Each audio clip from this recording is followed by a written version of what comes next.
Halo teman-teman, Assalamualaikum warahmatullahi wabarakatuh. Ketemu lagi dengan saya Iqbal di video BDE 2.0. Nah, di video kali ini saya akan share bagaimana cara membangun sebuah sistem distribusi menggunakan reseller dan dropshipper ya.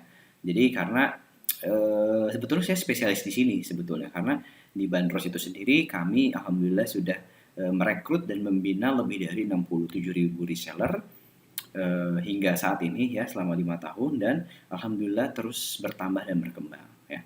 Nah, oke, kita mulai ya teman-teman. Pada dasarnya semua bisnis itu mendistribusikan sesuatu ya, baik itu produk atau jasa. Kalaupun produk, misalkan kita jualan tas gitu kan, mendistribusikan barang ya kan. Kalau kita jual produk fisik. Tapi kalau misalkan jasa, misalkan pendidikan itu kan mendistribusikan ilmu ya, atau misalkan rumah sakit mendistribusikan istilahnya jasa kesehatan dan lain-lain lah ya. Pada dasarnya semua itu tentang mendistribusikan atau mendeliver sesuatu ya. Nah, kalau kita berbicara hukum distribusi, tentu kita nggak akan bisa keluar dari hukum supply dan demand atau pasokan dan permintaan ya. Sama kayak tubuh kita butuh makan, kemudian kita juga butuh buang air ya. Gak mungkin kita makan terus ya, yang jadi bisa-bisa kita penuh di dalam ya. Kita juga nggak bisa nih makannya nggak masuk-masuk nih, nggak, tapi kita keluarnya banyak, itu juga nggak bisa ya. Maka dari itu hukum supply demand ini sangat-sangat berlaku dalam proses bisnis ya, terutama saat mendistribusikan barang. Saat supply kurang dari permintaan ya, maka ini posisi si supplier nih, si produsen, si brand itu menjadi tinggi. Karena banyak orang yang cari produk gitu ya. Istilahnya banyak yang cari produk tapi demand-nya sedikit, sama kayak sepeda nih sekarang nih. Supply-nya banyak, demand-nya banyak banget tapi supply-nya terbatas, maka harganya nih jadi naik nih. Ya, jadi otomatis yang punya stok produk itu bisa memainkan harga. Jadi yang tadinya saya beli Pacific Norris nih dulu 2 bulan yang lalu itu 4 juta, sekarang beli kita harga 6 juta gitu ya. Itu luar biasa naiknya karena demand-nya tinggi tapi supply-nya dikit ya. Kemudian saat supply lebih dari permintaan, supply-nya kebanyakan tapi nggak ada yang beli gitu, yang belinya dikit, maka konsumen konsumen yang memiliki posisi tawar lebih tinggi ya, sehingga stok barang itu kan berlimpah tuh, stok barangnya jadi naik ya, tapi kebutuhan konsumen nggak bertumbuh gitu. Nah, akibatnya dead stock, kemudian harganya jadi turun, jadi banting-bantingan. Seperti apa? Seperti masker ya, masker kain. Dulu waktu demand-nya banyak, kita bisa jual satu piece itu bisa 5.000 6.000. Sekarang 2.000 aja nggak laku gitu ya. Karena udah oversupply. Nah, yang bagus seperti apa? Yang bagus adalah saat supply itu sama dengan permintaan. Maka ini dalam kondisi stabil. Ketika kita makan, kemudian besoknya keluar. Makan, besoknya keluar. Itu kan sehat. Dibandingkan kita makan sekarang, keluarnya nanti minggu depan. Itu udah overstock ya di dalam tubuh. Nah, itu hukum supply demand itu seperti itu, teman-teman.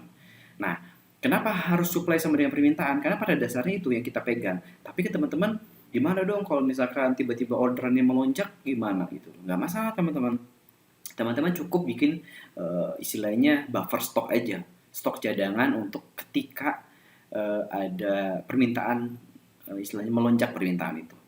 Ya, istilahnya kita nggak perlu nggak perlu istilahnya nyetok terlalu berani banyak banget, sedangkan kita permintaannya juga belum pasti, kecuali teman-teman sudah punya strategi untuk meng-create demand yang baik, sehingga teman-teman yakin ketika nyetok 10.000 habis, 100.000 habis gitu ya, tergantung ya.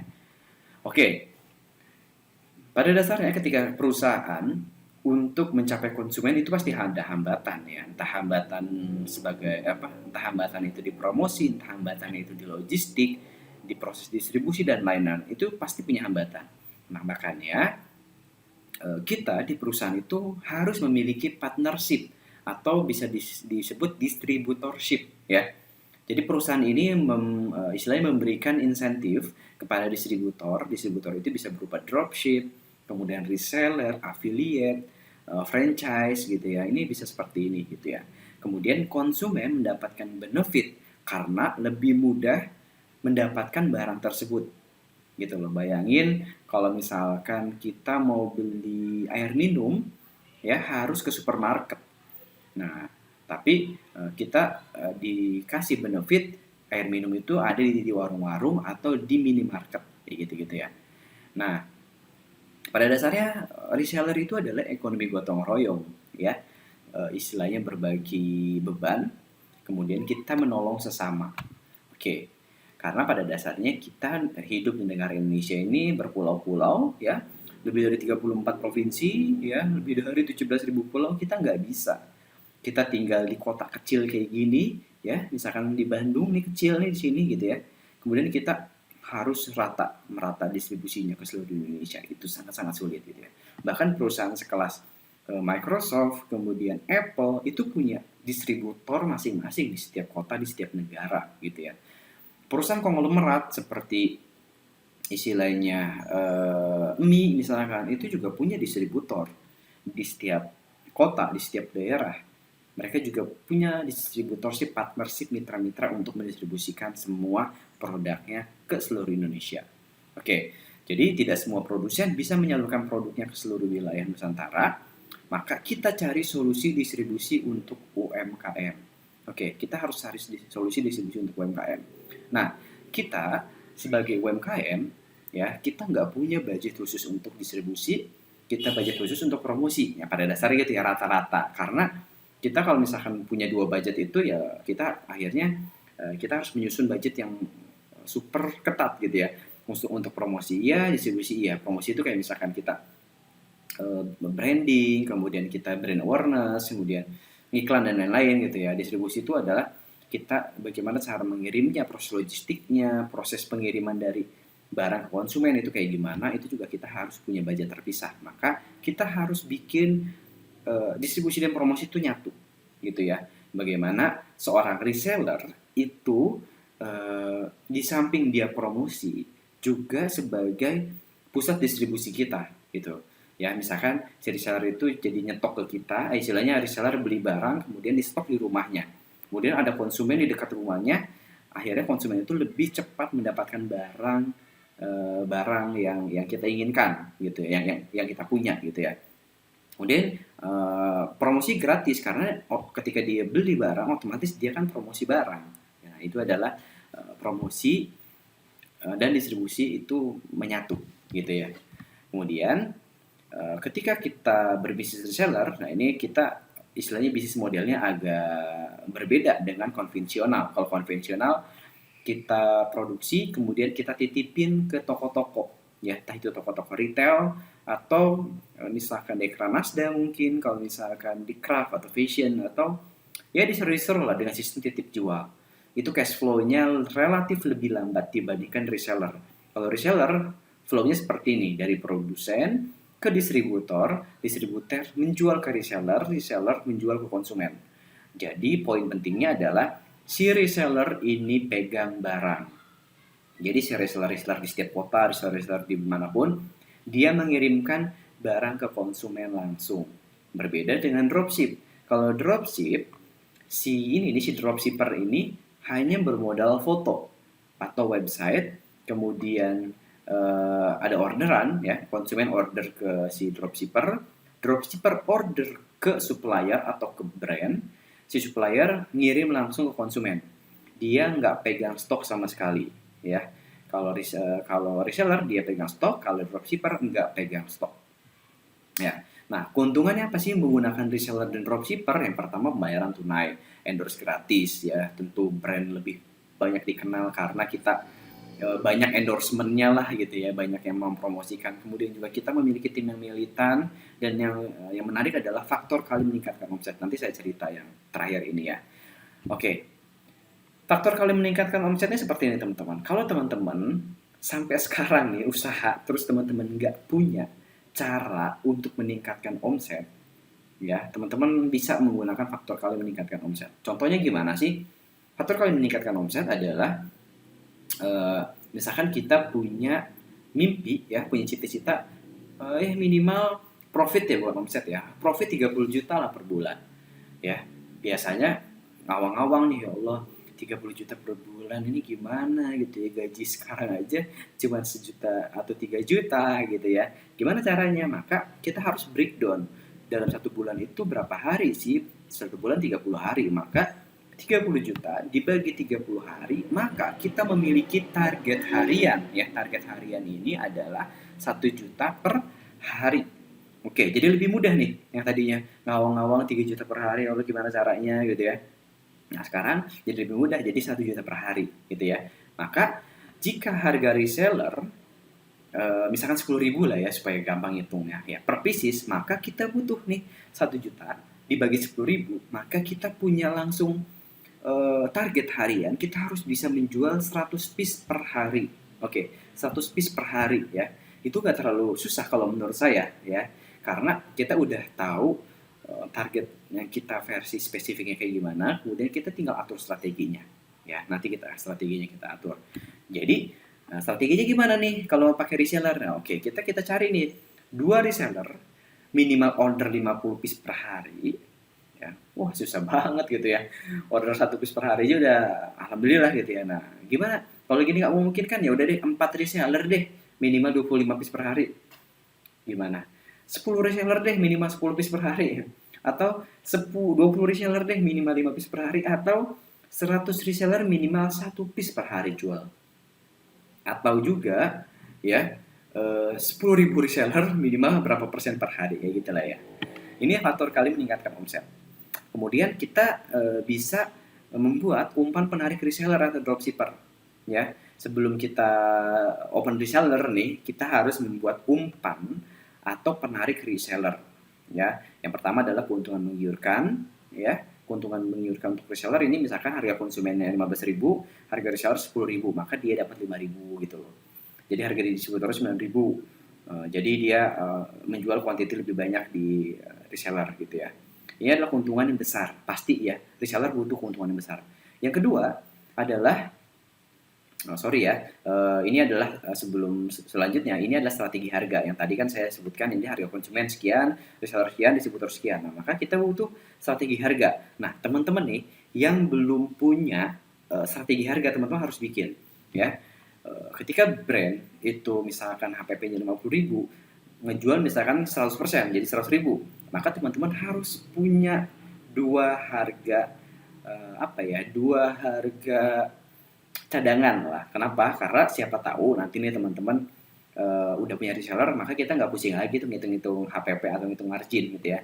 Contoh, reseller untungnya 25%, jadi dia dapat 25.000 ya, harganya 75.000. Distributor keuntungannya 30%, tapi dia kalau misalkan jual ke end user bisa untung 30% ya, 30.000. Kalaupun ke reseller, dia jualnya nggak 1 piece 2 piece, tapi dia jualnya langsung 50 piece, 50 piece, 50 piece. Jadi faktor kalinya lebih banyak gitu ya. Jadi teman-teman harus bikin strategi harga. Kemudian yang selanjutnya adalah pelayanan yang ramah dan fast respon ya. Misalkan kayak gini, saya chatting jam 6 ya, stok ini banyak nggak kak gitu, dibalesnya jam berapa nih, setengah 12 malam gitu ya. Nah, ini adminnya sibuk, jadi saya nggak mau ganggu dia lagi gitu ya. Jadi saya nggak mau chatting lagi sama dia. Nah, ini adalah admin yang fast respon gitu ya. Misalkan saya jawab malam-malam jam setengah 9, jam 9 dia udah balas gitu kan. Kayak gitu-gitu. Ini adminnya produktif ya.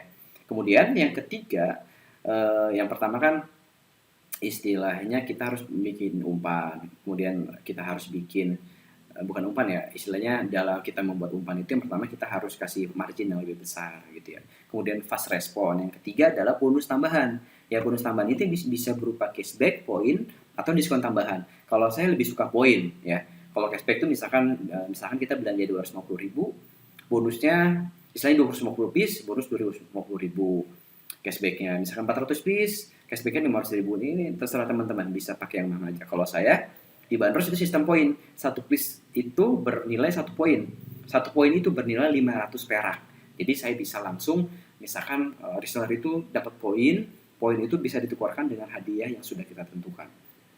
Jadi bentuknya nggak uang tunai, tapi hadiah. Misalkan berapa juta poin gitu ya, 1 juta poin ya. Misalkan bisa MX atau umroh atau apapun gitu ya.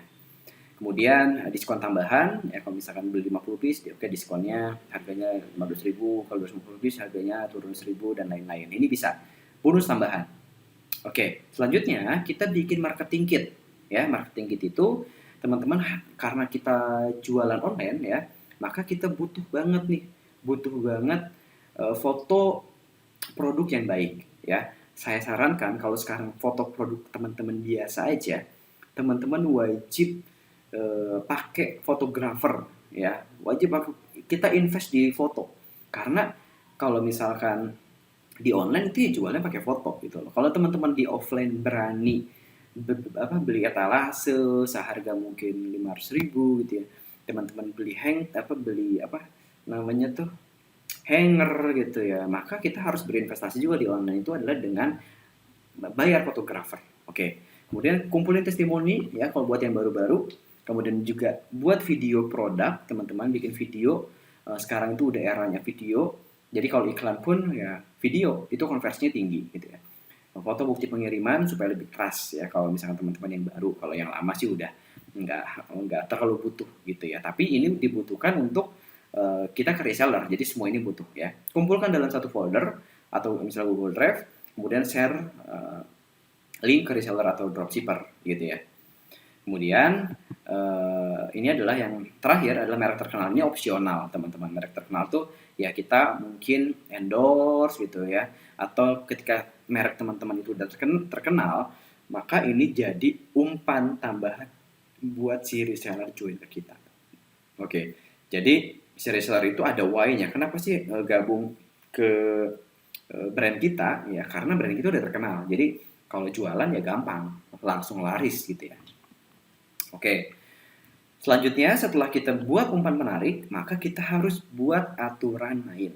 Ya, aturan mainnya seperti apa? Misalkan ini dari Sofa nih ya. Sofa misalkan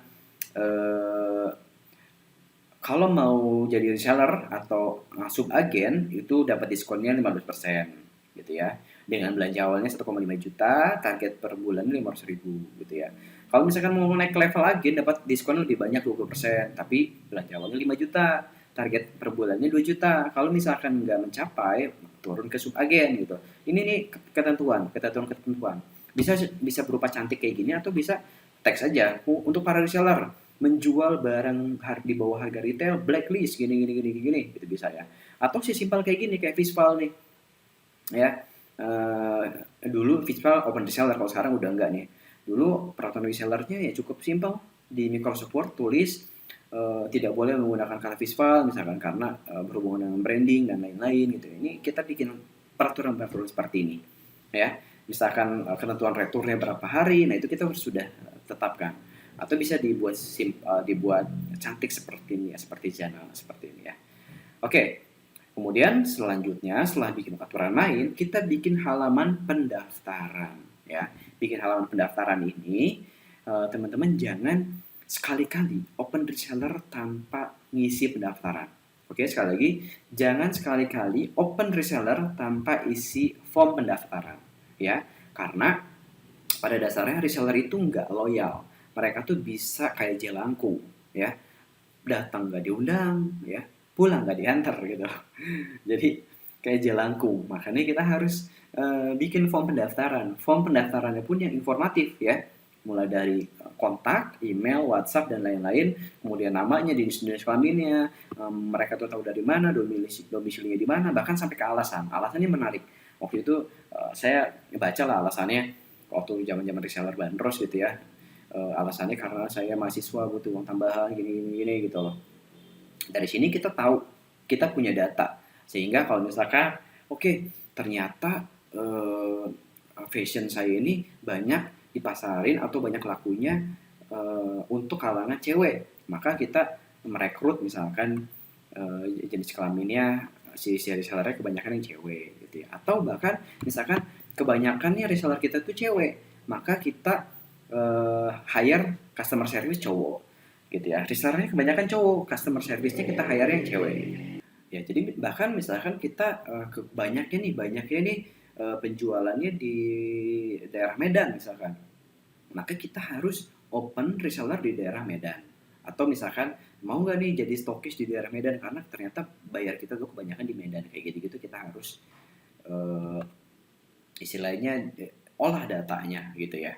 Kemudian selanjutnya kalau misalkan udah kita buat umpannya, udah kita bikin peraturannya, kita bikin form pendaftarannya, maka yang terakhir adalah upgrade sistemnya. Kalau kita udah jalan, ya kita upgrade sistemnya, sistemasi proses order. Nanti para reseller itu jangan via WhatsApp lagi, tapi via web. Kemudian kita juga harus udah punya WMS, WMS itu Warehouse Management System, sistem inventory-nya harus bagus gitu ya. SDM-nya juga kita udah tertata, tim packing, tim gudang, tim admin, finance, dan lain-lain gitu ya.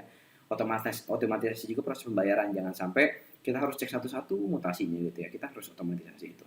Kemudian pemasarannya juga kita udah mulai tersistemasi.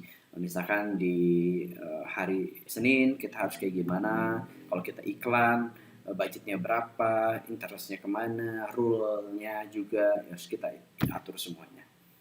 Jadi seperti itu teman-teman, bagaimana cara membangun sistem reseller, semoga bermanfaat.